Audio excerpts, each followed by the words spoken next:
माजी आमदार बच्चू कडू यांनी अशोक खरात प्रकरणावर स्पष्टीकरण देत आपली भूमिका मांडली।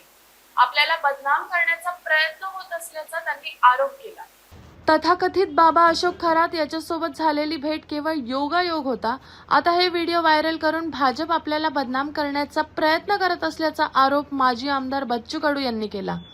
अमरावतीत प्रसार माध्यमांशी बोलताना त्यांनी महादेव मंदिरात कार्यकर्त्यांसोबत गेलो असता खरात यांची भेट झाल्याचे बच्चू कडू यांनी स्पष्ट केले। महादेवाचं मंदिर होतं, महादेवाच्या मंदिरात ते बंधू बाबा तिथं होते। त्यांनी माझा सत्कार केला, फेटा बांधला आणि काय म्हणतात त्याला, आता एक कोणताही वरिष्ठ माणूस आमच्या वयापेक्षा जास्त आहे तर ते आपली संस्कृती आहे, आपण पाया पडतोय, ते झुकून आपण असं फक्त त्याला एक काय म्हणते मान सन्मान म्हणून। तर ते 4 वर्षाच्या अगोदरची गोष्ट आहे, मी आता ते पाहतो, 2 वर्ष नाही 4 वर्ष अगोदरची गोष्ट आहे। त्या कार्यकर्त्यांना आग्रस्त नेला आणि समाजाचं मन राखावं लागतं कधी कधी, आम्हाला माहित असतं का हा बाबा कामाचा नाही, हे सगळं धुताण आहे, पण समाज मन नाराज झाला नाही पाहिजे म्हणून एक आम्हाला जपावं लागतं। वास्तविक ते कठोरपणा आपण घेतला पाहिजे, त्यानंतर नक्की आम्ही ते घेत राहू, त्याचा आम्ही निषेधच करतो। मला एक प्रश्न विचारायचा आहे मीडियावाले, म्हणजे तुम्ही किती मीडियावाले भारी लोक आहे, बदमाश म्हणणार नाही कारण मग तुम्ही आधी उलट्या बातम्या टाका। तर तुम्ही फडणवीस साहेब तिथे गेले, त्यांना विचारलं का तुम्ही? अमित शहा तिथे जाऊन आले, त्यांना विचारलं का तुम्ही? ते तुमच्यात ते मर्दांगी येत नाही, त्यांना फोन लावून विचारायला पाहिजे। शिंदे साहेब तिथे गेले, ते विखे पाटील तिथे गेले, ते कोणत्या शिड्या बाहेर काढायच्या हे बीजेपीनंच ठरवलं, मीडिया तेवढ्याच बरोबर बाहेर काढतं।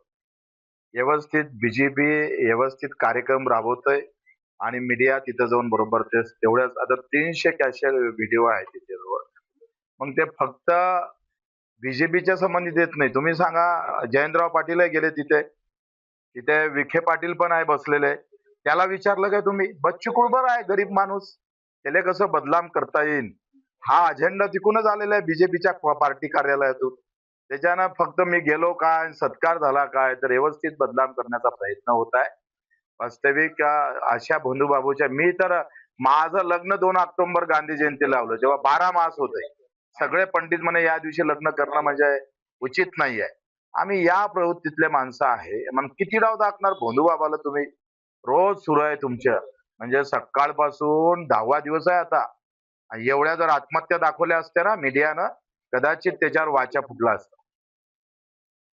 तुम्हाला काहीतरी सांगत होते ते काय माहित मला, काय 4 वर्ष अगोदर काय काल काय भाजी खाल्ली माहित नाही माणसाने, त्याच्या अगोदर तो काय सांगत होता कोणाला माहित आहे। लोक बघतात हा चेहरा असा, तेव्हा डलनेस दिसला तर ग्लो अँड लवली ह्याचे 10 mg विटामिन सीरम त्वचेच्या आतून नवीन सेल्स उभारते, चेहरा बनतो उजळ नव्यासारखा। Glow and lovely, glow up.